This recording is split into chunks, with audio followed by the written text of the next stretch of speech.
Dan huwa żmien fejn se noħorġu aktar b'saħħitna. Sal-aħħar nifs se nibqa' niġġieled il-korruzzjoni sabiex pajjiżna ikun pajjiż aħjar għalina lkoll.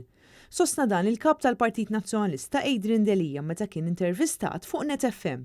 Jiġri xiġri Adrian Delija mhux sal-elezzjoni li ġejja, imma sal-aħħar nifs jibqa' jiġġieled il-korruzzjoni, jibqa' jiġġieled favur il-partit tagħna, jibqa' jiġġieled għal Partit Nazzjonalista, jibqa' jiġġieled għal Malta aħjar, ħalli tfal tagħna li da mhux se jisparixxu il-ġenerazzjonijiet il-futuri, il-futur ta' wliedna mhux se jisparixxi.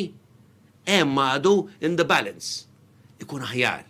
Nibqa' niġġieled sal-aħħar nifs ta' ħajti ħalli pajjiżna ikun pajjiż aħjar għalina wkoll. Huwa qal li bl-istatut tal-partit seta' jmur quddiem il-Kumitat Eżekuttiv u jgħid li ddeċieda.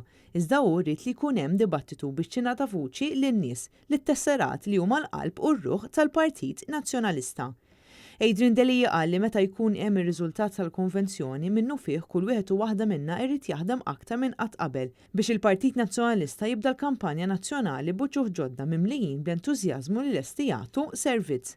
Huwa qal il-Partit Nazzjonalista huwa partit miftuħ, trasparenti u demokratiku li dejjem miftuħ għad-diskussjonijiet bil-kontra tal-Partit Laburista u tal-Gvern fejn il-ġrid intern jippruvaw iżommuh mistur biex imbagħad spiċċa riżenja Prim Ministru, Deputat Mexxej, Ministru u Kummissarju tal-Pulizija. Il-kap tal-Partit Nazzjonalista qal li dan huwa żmien ta' sfidi imma huwa wkoll żmien ta' opportunitajiet biex noħorġu iktar b'saħħitna u mġedda u nipperswadu lin-nies li għandna l-aqwa idejat u proposti biex intejbu il-pajjiż tagħna. Dejjew ninaqdu flimkien, ħalli nuru kif il-gvern qed jonqos imma l-idejat tagħna x'inhuma. Ejja nuru liż-żgħażagħ tagħna illi għandhom mhux futur mal-Partit Nazzjonalista imma futur sabiħ isbaħ minn qatt qabel. Dak il-Partit Nazzjonalista li rridu, dak il-Partit Nazzjonalista li nirkrejaw, dak il-Partit Nazzjonalista imġeddet illi jekk naħdmu flimkien, jekk niġbdu ħabel wieħed, dak li għamilna f'dawn l-aħħar snin nistgħu nkomplu, nibnu fuqu u naslu biex naqoddim ħalli nkunu nistgħu nofru alternattiva vera għall-gvern f'pajjiżna. Adrian Delija refera għal dak li ġara fir-rigward ta' Melvin Toma u saħaq li l-Istat għandu l-obbligu li dawn l-affarijiet ma jsirux.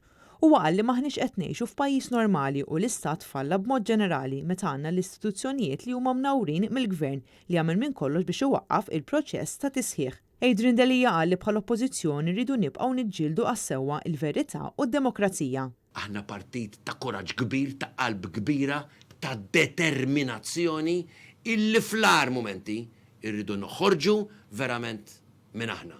Illi fl-iktar momenti diffiċli irridu nuru x'inhi il-qalb ir-ruħ tal-Partit Nazzjonalista illi huwa f'dawn il-momenti aħna insiru iktar b'saħħitna, mhux iktar dajfa, iktar konvinti minn dak li qed nagħmlu u mhux naqtaw qalbna. Marija Franca Lanza, Net News.